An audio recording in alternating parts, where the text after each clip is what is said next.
साथियों, आज महानवमी है। आज देवी सिद्धिदात्री का दिन है। मैं सभी देशवासियों को नवरात्रि की बधाई देता हूं। कल विजयादशमी का महापर्व है। अन्याय पर न्याय की जीत, असत्य पर सत्य की जीत, अंधकार पर प्रकाश की जीत। विजयादशमी भारतीय संस्कृति के इस विचार और विश्वास का कालजयी उद्घोष है।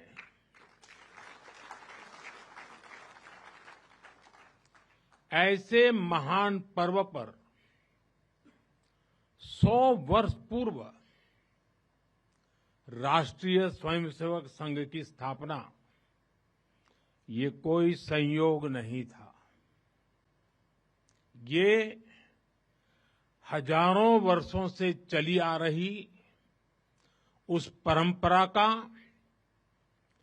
पुनरुत्थान था,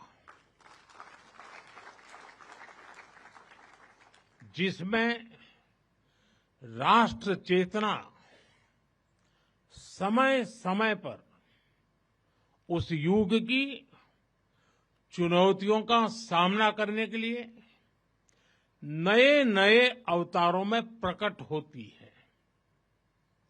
इस युग में संघ उसी अनादि राष्ट्र चेतना का पुण्य अवतार है।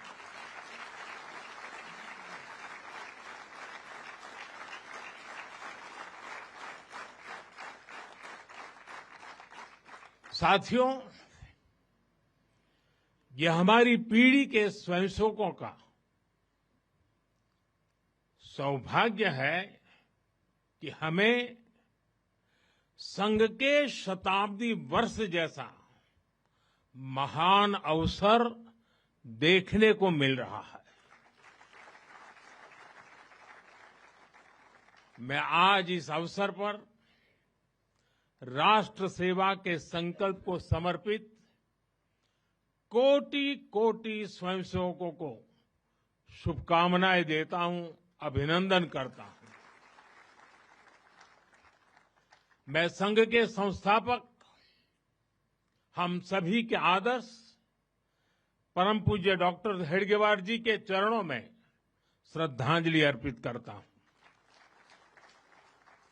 साथियों, संघ की 100 वर्ष की इस गौरवमयी यात्रा की स्मृति में आज भारत सरकार ने विशेष डाक टिकट और स्मृति सिक्के जारी किए हैं। 100 रुपये के सिक्के पर एक और राष्ट्रीय चिन्ह है और दूसरी ओर सिंह के साथ वरद मुद्रा में भारत माता की भव्य छवि और समर्पण भाव से उसे नमन करते स्वयंसेवक दिखाई देते हैं।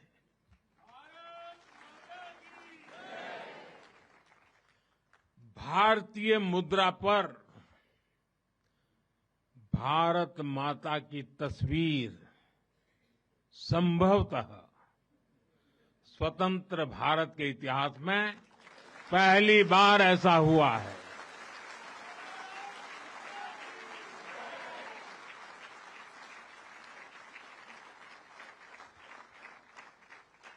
इस सिक्के के ऊपर संघ का बोध वाक्य भी अंकित है। राष्ट्राय स्वाहा इदं राष्ट्राय इदं न मम। साथियों, आज जो विशेष स्मृति डाक टिकट जारी हुआ है, उसकी भी अपनी एक महत्ता है। हम सभी जानते हैं 26 जनवरी को गणतंत्र दिवस की परेड की कितनी अहमियत होती है। 1963 में 1963 में आरएसएस के स्वयंसेवक भी 26 जनवरी की उस राष्ट्रीय परेड में शामिल हुए थे और उन्होंने आन बान शान से राष्ट्रभक्ति की धुन पर कदम ताल किया था। इस टिकट में उसी ऐतिहासिक क्षण की स्मृति है। साथियों, संघ के स्वयंसेवक जो अनवरत रूप से देश की सेवा में जुटे हैं, समाज को सशक्त कर रहे हैं, इसकी भी झलक एक स्मारक डाक टिकट में है। मैं इन स्मृति सिक्कों और डाक टिकट के लिए देशवासियों को बहुत बहुत बधाई देता हूं। साथियों, जिस तरह विशाल नदियों के किनारे मानव सभ्यताएं पनपती हैं, उसी तरह संघ के किनारे भी और संघ की धारा में भी सैकड़ों जीवन पुष्पित पल्वित हुए हैं।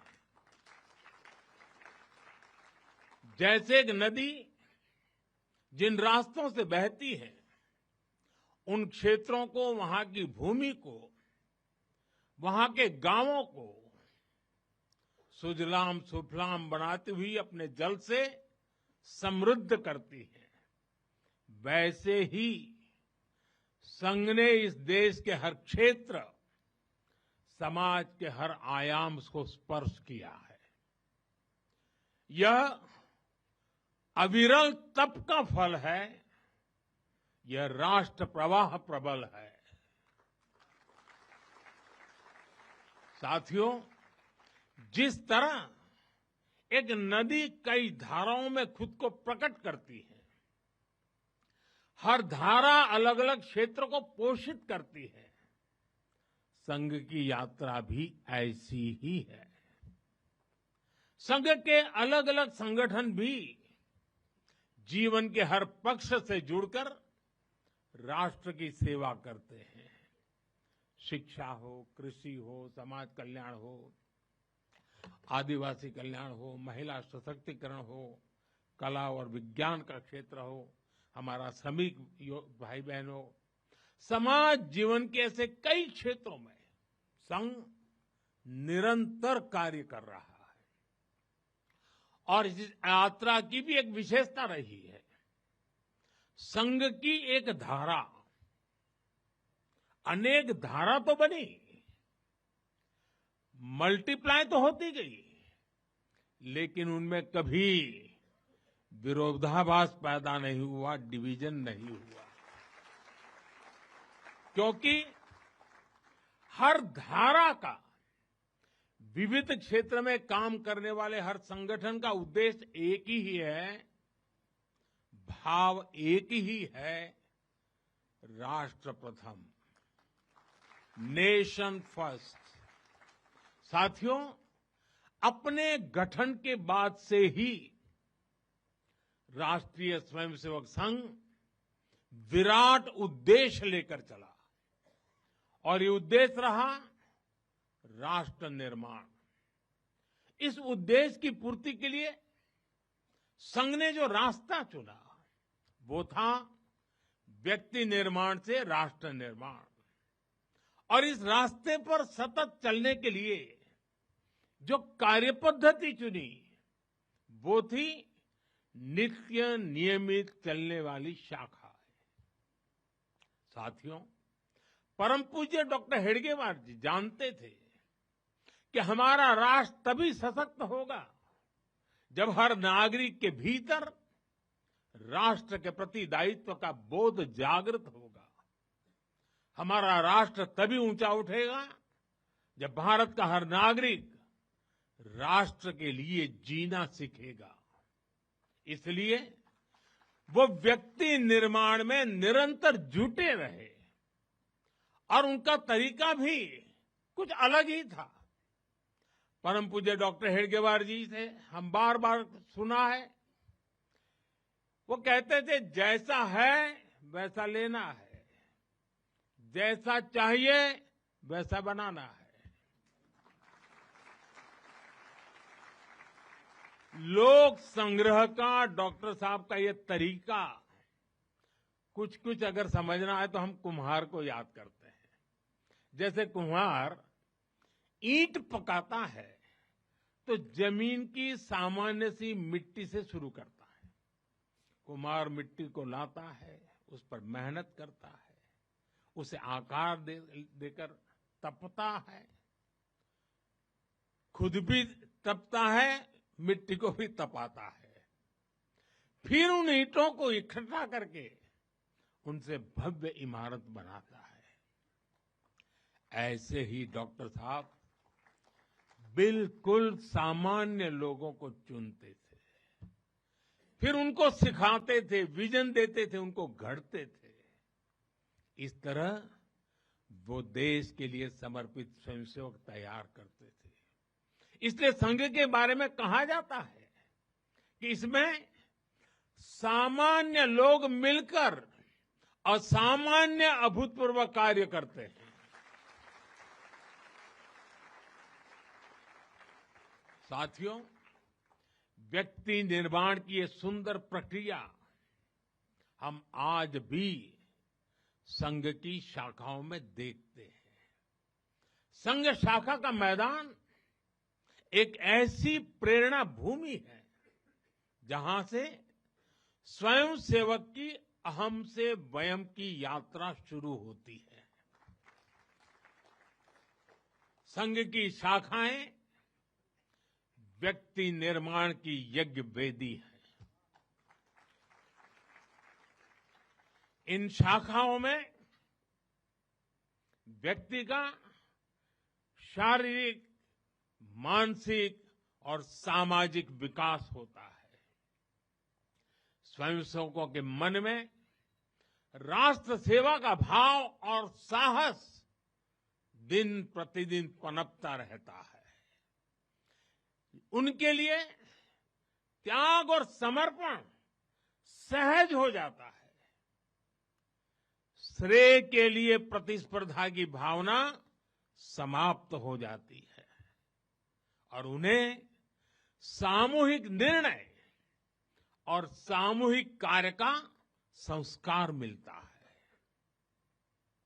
साथियों, राष्ट्र निर्माण का महान उद्देश्य व्यक्ति निर्माण का स्पष्ट पथ और शाखा जैसी सरल जीवंत कार्य पद्धति, यही संघ की 100 वर्षों की यात्रा का आधार बने हैं। इन्हीं स्तंभों पर खड़े होकर संघ ने लाखों स्वयंसेवकों को गढ़ा, जो विभिन्न क्षेत्रों में देश को अपना सर्वोत्तम दे रहे हैं, देश को आगे बढ़ाने के लिए निरंतर प्रयास कर रहे हैं। समर्पण से, सेवा से और राष्ट्र के उत्कर्ष की साधना से।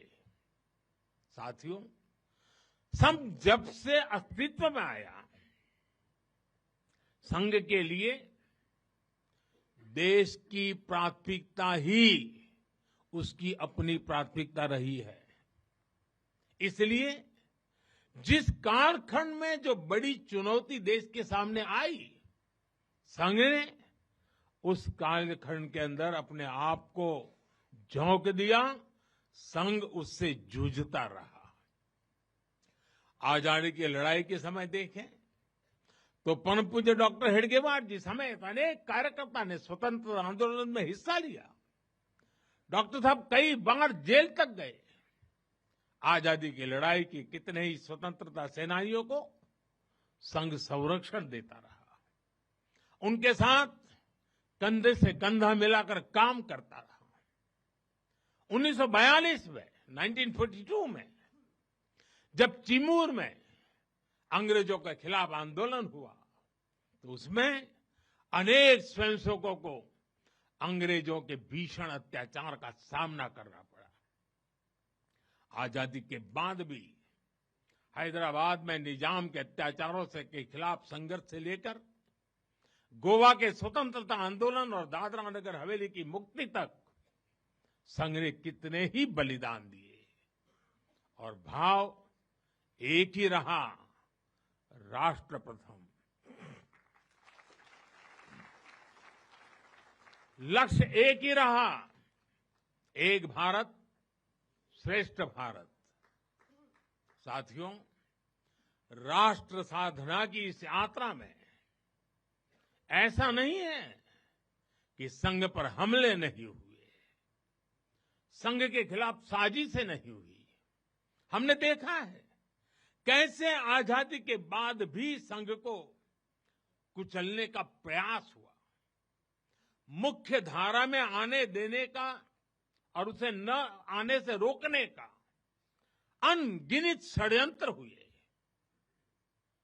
परम पूज्य गुरु जी को झूठे केस में फंसाया गया, उन्हें जेल तक भेज दिया गया, लेकिन जब पूज्य गुरु जी जेल से बाहर आए तो उन्होंने सहज रूप से कहा, और शायद इतिहास की तवारीख में ये भाव, ये शब्द एक बहुत बड़ी प्रेरणा है। तब परम पूज्य गुरु जी ने बहुत सहजता से कहा था, कभी कभी जीभ दांतों के नीचे आकर दब जाती है, कुचल भी जाती है, लेकिन हम दांत नहीं तोड़ देते, क्योंकि दांत भी हमारे हैं और जीभ भी हमारी है।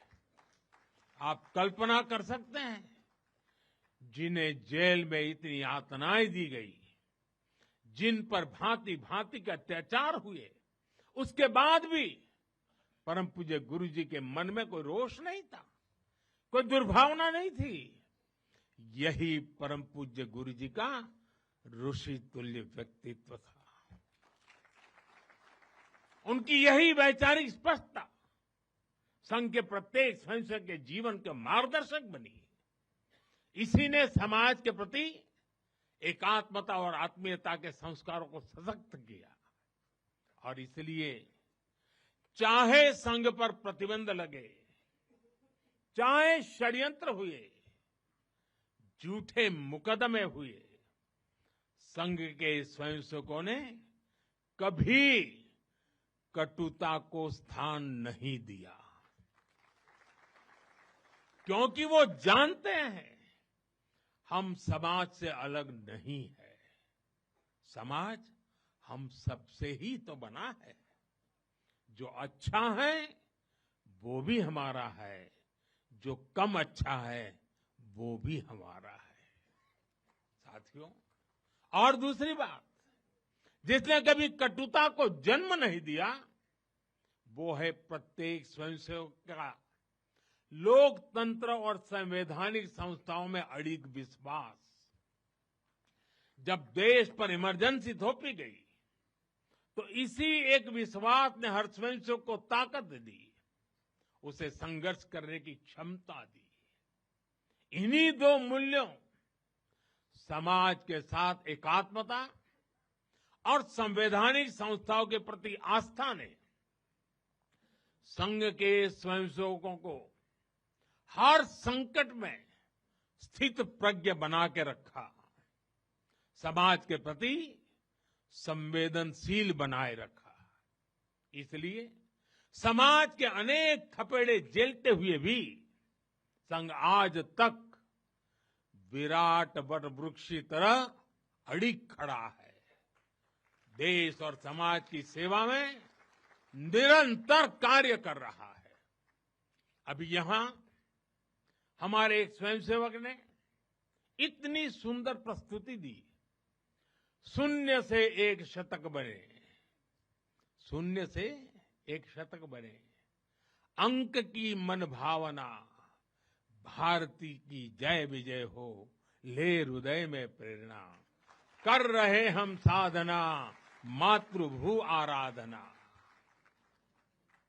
और उस गीत का संदेश था, हमने देश को ही देव माना है और हमने देह को ही दीप बना करके जलने का सीखा है। वाकई ये अद्भुत था। साथियों, प्रारंभ से संघ राष्ट्रभक्ति और सेवा का पर्याय रहा है। जब विभाजन की पीड़ा ने लाखों परिवारों को बेघर कर दिया, तब स्वयंसेवकों ने शरणार्थियों की सेवा की। संघ के स्वयंसेवक अपने सीमित संसाधनों के साथ सबसे आगे खड़े थे। यह केवल राहत नहीं था, यह राष्ट्र की आत्मा को संबल देने का कार्य था। साथियों, 1956 में 1956 में गुजरात के कच्छ के अंजार में बहुत बड़ा भूकंप आया था।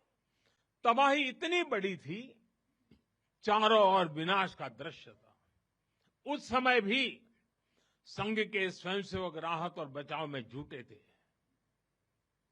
तब परम पूज्य गुरु जी ने गुजरात के वरिष्ठ संघ के प्रचारक वकील साहब को, जो उस समय गुजरात का कार्य संभालते थे, उन्हें एक पत्र लिखा था।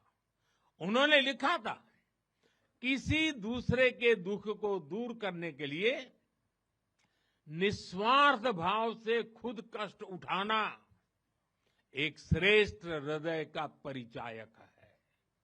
साथियों, खुद कष्ट उठाकर दूसरों के दुख हरना, ये हर स्वयंसेवक की पहचान है। याद करिए 1962 के युद्ध का वो समय, संघ के स्वयंसेवकों ने दिन रात खड़े रहकर सेना की मदद की, उनका हौसला बढ़ाया, सीमा पर बसे गांवों में मदद पहुंचाई। 1971 में लाखों शरणार्थी पूर्वी पाकिस्तान से भारत की धरती पर आए। उनके पास न घर था न साधन। उस कठिन घड़ी में स्वयंसेवकों ने उनके लिए अन्न जुटाया, आश्रय दिया, स्वास्थ्य सेवाएं पहुंचाई, उनके आंसुओं को पोंछा, उनकी पीड़ा को साझा किया। साथियों, एक बार, और हम जानते हैं 1984 सिखों के खिलाफ जो कत्लेआम चलाया गया था, अनेक सिख परिवार संघ के स्वयंसेवकों के घरों में आकर के आश्रय ले रहे थे। यह स्वयंसेवकों का स्वभाव रहा है। साथियों, एक बार पूर्व राष्ट्रपति डॉक्टर एपीजे अब्दुल कलाम चित्रकूट गए थे। वहां उन्होंने नानाजी देशमुख जिस कार्य को कर रहे थे, उस आश्रम स्थान को देखा था, वहां के सेवा कार्य देखे, वो हैरान रह गए थे।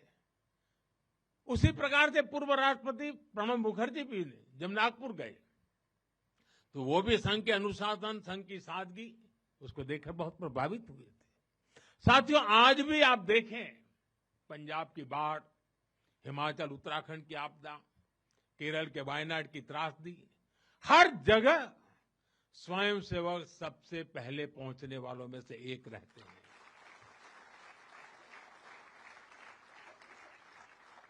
कोरोना काल में तो पूरी दुनिया ने संघ के साहस और सेवा भाव का प्रत्यक्ष प्रमाण देखा है।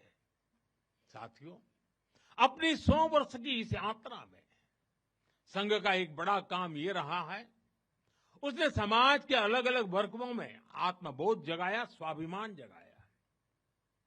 और इसके लिए संघ देश के उन क्षेत्रों में भी कार्य करता रहा है जो दुर्गम है, जहां पहुंचना सबसे कठिन है। हमारे देश में लगभग 10 करोड़ आदिवासी भाई बहन हैं, जिनके कल्याण के लिए संघ लगातार प्रयासरत है। लंबे समय तक सरकारों ने उन्हें प्राथमिकता नहीं दी, लेकिन संघ ने उनकी संस्कृति, उनके पर्व, उत्सव, उनकी भाषा और परंपराओं को सर्वोच्च प्राथमिकता दी। सेवा भारती, विद्या भारती, एकल विद्यालय, वनवासी कल्याण आश्रम आदिवासी समाज के सशक्तिकरण का स्तंभ बनकर के उभरे। आज हमारे आदिवासी भाई बहनों में जो आत्मविश्वास आया है वो उनके जीवन में बदल रहा है। साथियों, संघ दशकों से आदिवासी परंपराओं, आदिवासी रीति रिवाजों, आदिवासी मूल्यों को सहजने संवारने में अपना सहयोग देता रहा है, अपना कर्तव्य निभा रहा है। उसकी तपस्या ने भारत की सांस्कृतिक पहचान सुरक्षित रखने में बड़ी भूमिका निभाई है। मैं देश के दूर सुदूर कोने कोने में आदिवासियों का जीवन आसान बनाने में लगे संघ के लाखों स्वयंसेवकों की भी सराहना करूंगा। साथियों, समाज में सदियों से घर कर चुकी जो बीमारियां हैं, जो ऊंच नीच की भावना है, जो कुप्रथाएं हैं, छुआछूत जैसी गंदगी भरी पड़ी है, ये हिंदू समाज की बहुत बड़ी चुनौती रही है। एक ऐसी गंभीर चिंता है जिस पर संघ लगातार काम करता रहा है। एक बार महात्मा गांधी जी वर्धा में संघ के शिविर में गए थे। उन्होंने भी संघ में समता, ममता, समरसता, समभाव, मम भाव, ये जो कुछ भी देखा उसकी खुलकर तारीफ की थी।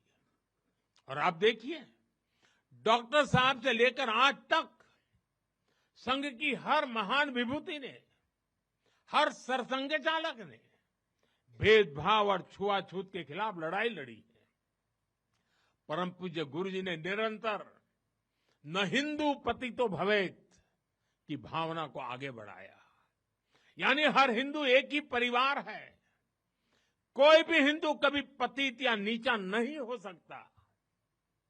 पूज्य बाला साहब देवव्रत जी के शब्द भी हम सबको याद है।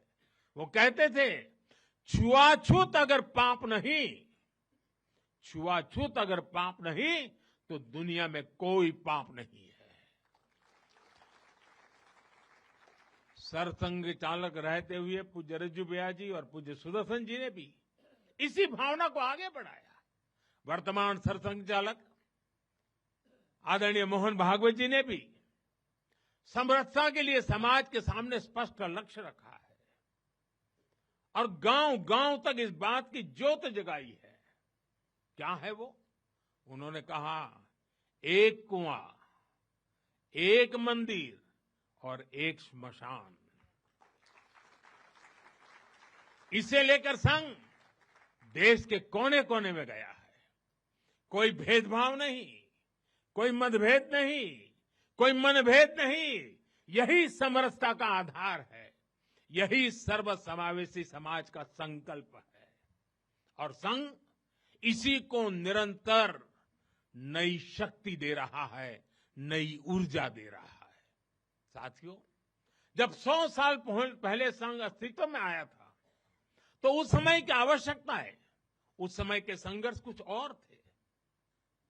तब हमें सैकड़ों वर्षों की राजनीतिक गुलामी से मुक्ति पानी थी, अपने सांस्कृतिक मूल्यों की रक्षा करनी थी।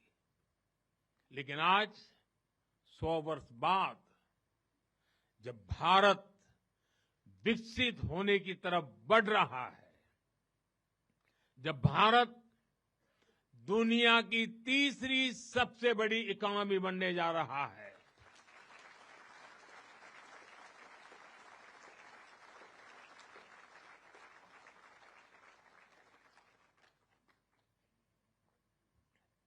जब देश और देश का बहुत बड़ा गरीब वर्ग गरीबी को परास्त करके, गरीबी को पराजित करके आगे आ रहा है, जब हमारे युवाओं के लिए नए नए सेक्टर्स में नए अवसर बन रहे हैं, जब ग्लोबल डिप्लोमेसी से क्लाइमेट पॉलिसीज तक भारत विश्व में अपनी आवाज बुलंद कर रहा है, तब आज के समय की चुनौतियां अलग है, संघर्ष भी अलग है। दूसरे देशों पर आर्थिक निर्भरता हमारी एकता को तोड़ने की साजिश है। डेमोग्राफी में बदलाव के षड्यंत्र एक प्रधानमंत्री के नाते मैं नम्रतापूर्वक कहूंगा कि मुझे बहुत संतोष है कि हमारी सरकार इन चुनौतियों से तेजी से निपट रही है।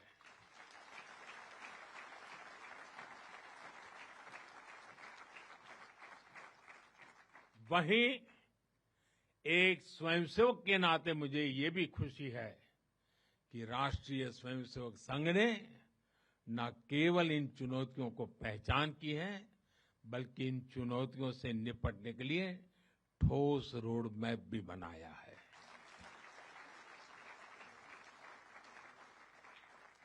अभी माननीय दत्ता जी ने जिन चीजों का उल्लेख किया, मैं अपने तरीके से फिर से एक बार उसका उल्लेख करना चाहूंगा। साथियों, संघ के पंच परिवर्तन, स्वबोध, सामाजिक समरसता, कुटुंब प्रबोधन, नागरिक शिष्टाचार और पर्यावरण, ये संकल्प हर स्वयंसेवक के लिए देश के समक्ष उपस्थित चुनौतियों को परास्त करने की बहुत बड़ी प्रेरणा है। साथियों, स्वबोध यानी स्वयं का बोध, स्वबोध यानी गुलामी की मानसिकता से मुक्त होकर अपनी विरासत पर गर्व करना, स्वभाषा पर गर्व करना। स्वबोध यानी स्वदेशी, आत्मनिर्भर होना। और मेरे देशवासियों, ये बात समझ के चलिए, आत्मनिर्भर ये विकल्प के तौर पर नहीं है, ये अनिवार्यता के रूप में है।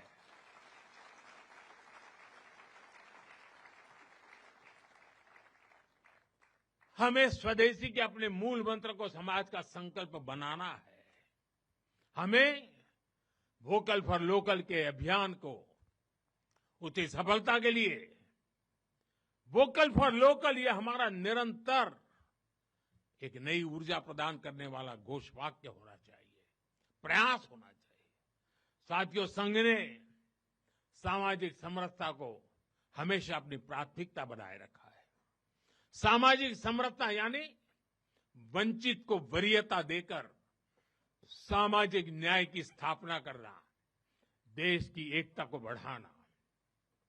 आज राष्ट्र के सामने ऐसे संकट खड़े हो रहे हैं जो हमारी एकता, हमारी संस्कृति और हमारी सुरक्षा पर सीधा प्रहार कर रहे हैं। अलगाववादी सोच, क्षेत्रवाद, कभी जाति, कभी भाषा को लेकर विवाद, कभी बाहरी शक्तियों द्वारा भड़काई गई विभाजनकारी प्रवृत्तियां, ये सब अनगिनत चुनौतियां हमारे सामने खड़ी है। भारत की आत्मा हमेशा विविधता में एकता ही रही है। अगर इस सूत्र को तोड़ा गया तो भारत की शक्ति भी कमजोर होगी, और इसलिए हमें इस सूत्र को निरंतर जीना है, उसे मजबूती देनी है। साथियों, सामाजिक समरसता को आज डेमोग्राफी में बदलाव के षड्यंत्र से, घुसपैठियों से भी बड़ी चुनौती मिल रही है। ये हमारी आंतरिक सुरक्षा और भविष्य की शांति से भी जुड़ा हुआ प्रश्न है।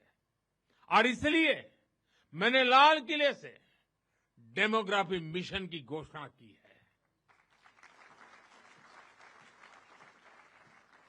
हमें इस चुनौती से सतर्क रहना है, इसका डटकर मुकाबला करना है। साथियों, कुटुंब प्रबोधन आज समय की मांग है।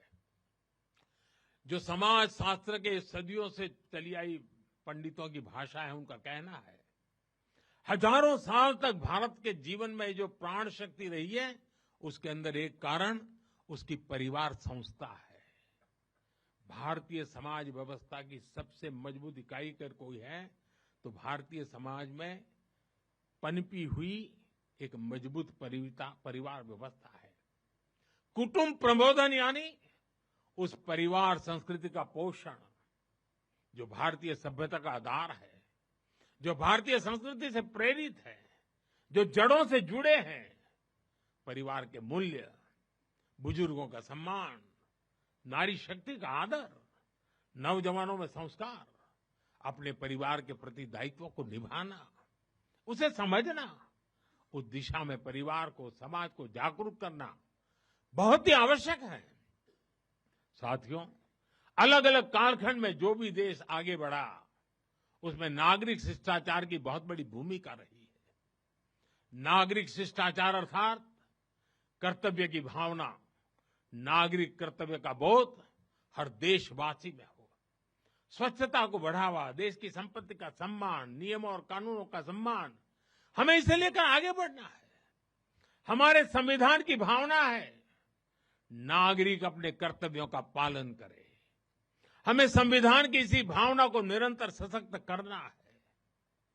साथियों, पर्यावरण की रक्षा वर्तमान और आने वाली पीढ़ियों के लिए बहुत जरूरी है। ये पूरी मानवता के भविष्य से जुड़ा है। हमें इकोनॉमी के साथ ही इकोलॉजी की भी चिंता करनी है। जल संरक्षण, ग्रीन एनर्जी, क्लीन एनर्जी, ये सारे अभियान इसी दिशा में है। साथियों, संघ के ये पंच परिवर्तन, ये वो साधन है जो देश का सामर्थ्य बढ़ाएंगे, जो देश को विभिन्न चुनौतियों से निपटने में मदद करेंगे, जो 2047 तक विकसित भारत के निर्माण का आधार होंगे।